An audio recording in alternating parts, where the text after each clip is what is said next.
right, everybody, Stan Smith from Iron Sharp Canine, and we are at the Space Coast Police Dog Competition 2024. And this is a guy who actually got second place. Introduce yourself to everybody. So my name is William Hall. I run with Z, and we came in second to Stan, and definitely a really good competition. So. And what is Z? So Z is a 5-year-old Dutch Shepherd. She came to me from a rescue, so that's how I started getting into dogs. Is I started with a rescue, and since then she was my first evaluation and foster fail, and I've gone through about 30 Malinois and Dutch Shepherds since then. Dang. So helping to get them good homes, but I kept one. And what made you want to keep that specific one? So that one, she has incredible drive, and when she goes out on the field, you'll definitely see her drive is through the roof. But she is really engaged with the people she works for. And this year, due to me getting into a motorcycle accident, I wasn't able to compete. So my twin brother is going to be competing with Z, hopefully giving you some competition and run for your money. There you go. So he's been coming over every morning, 7 a.m., training with her 30 minutes at a time. So hopefully they'll put on a good show. So who's the older brother? He is, by a minute. By a minute. And don't worry, I don't let him, I remind him every day, I'm the older one, you're the little brother. So does that mean he's going to run a minute slower than you did? No, because that would mean that you get more distance on him. So hopefully I took the minute off, so he'll be a minute quicker. There so you hopefully go. he can compete with you. There you go. Introduce yourself. My name's Robert Hall. I'm William Hall's twin brother. I work for the Orange County Sheriff's Office, and like he said, I've been going over every morning to train with Z. He asked for, he was involved in a motorcycle accident. That was one of his calls was to me, so I went to the hospital, saw him, he was okay. And the funny thing is, you get in a motorcycle accident, the first thing he worries about is, can I compete in Space Coast Canine? After a little bit of conversation, he goes, hey, I got a stun double. You want to run it for me? So took that opportunity, 2 weeks of just coming over every morning and working with Z. I will say she is a little ball of fire and just trying to keep up with her. So it'll be interesting. Yeah, that is interesting, man. I mean, and that's cool that you basically got a doppelganger that can go in. She looks up, is like, oh, that looks like him. Come on, let's go.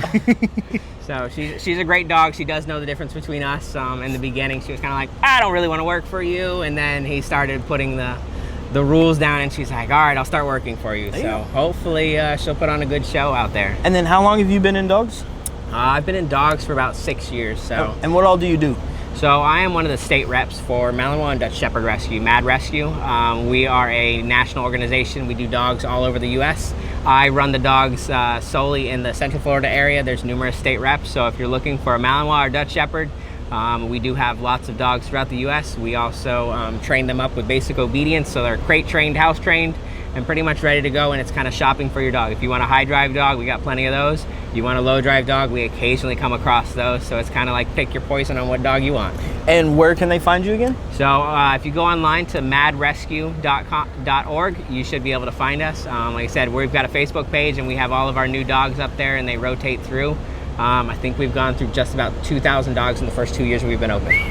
That's a lot of dogs. So. And it's 9 times out of 10 people are getting these dogs because they've seen the movie Max or John Wick, and they're like, I want a Malinois. And yep, correct. A lot of people see these dogs. They even see my dog, and they're like, oh my gosh, that dog's really good. But you know what? Those dogs don't come without training. We train every day with our dogs. So if you want a dog to act the way our dogs do, or Stan's dog does, you have to put in the training. They don't just come out the box and they're ready to go. So you have to put in the work with them, and especially working dogs, they need a task. So they need task and boundaries. So I've been asking numerous handlers, what is like 2 pieces of advice that you could give somebody who's new to the dog game wanting in, or who's already in the dog game, that just some advice that you learned over the time that you've been working dogs? So 2 things I've learned. One of the best times to train a dog is right before feeding. So before they feed, I will take their food and we'll have a conversation, sit and wait for it as I put your food down. If they break that stay, the food comes back up and we start back at the beginning. So that's one of those really good times. Your dog's in drive mode and you want them to listen to you. The other thing, the biggest thing I tell people with Malinois, and pretty much any dog, is boundaries. If you ask it once, they should do it. If a lot of people, they keep asking and asking and asking, the dog then realizes, I don't have to do it the first time, I can wait till the 5th or the 6th time. So make sure you set those boundaries, and those boundaries need to stay firm. I always tell people I talk to, I said, do you like whiskey? And they're like, yeah. I said, if I poured a bunch of water in your whiskey, would you still like it? They're like, no. I said, well, why are you watering down your commands? And it's like, poof, it hits them. And then they understand that they have to make their dog do the things that they want by motivating them, by showing them, hey, this is the right way, this is the wrong way. If you do the right thing, there's something in it for you. Yep. If you do the wrong thing, there's something in it for you. consequence, So so. you got to have both sides to that coin. Yep. So is there anything that you've learned with working with his dog over the last couple of weeks that you could probably tell somebody about some dogs? So I would say like the biggest thing, like talking like both of you guys already reiterated, is like my biggest thing was like command and like presence with the dog. Like you can ask it to sit and it's like, okay, great, but you need to have a little bit of command presence behind. Like, so for me in law enforcement, like command presence, that's what we look at. Like the dog needs the same thing. Like give it a little bit of that command presence of, hey, this is what I want you to do. And like he said, he's like, hey, stop being lackadaisical with it. Like tell her what you want her to do and make it more sharp and firm and quick and precise.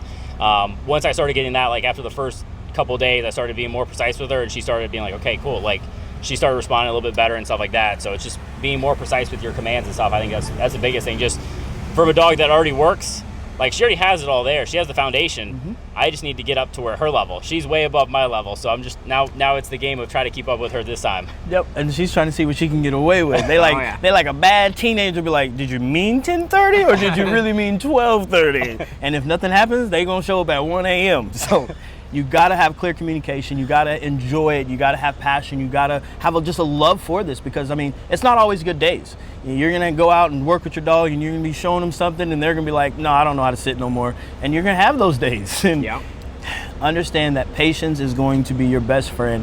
6 years working with dogs, and this is what you're able to do now. And I mean, I appreciate you taking the time out, talking to us. I appreciate you stepping in, because like, I mean, again, he was a cool guy. I met him last year. He was dapping up on the podium and everything. That's probably one of my best photos. Me and you standing on the podium looking at each other, dapping it up. And then he even invited us to another competition. And that's, I think, one thing that the dog world needs is people that want other people to do good. I want him to have a fast dog just like he wants me to have a fast dog, because I don't want to beat you with the slow dog. I mean, you had a really good dog, and there wasn't too many things that she had issues with. No. So, I mean, it was really cool to see. So it should be a fun competition this year. So let's see how Boot does. Yeah, boot main. So you guys stay tuned, stay safe, stay sharp, and just take care of your dogs. Thanks, guys. Thanks, guys. That was a fail.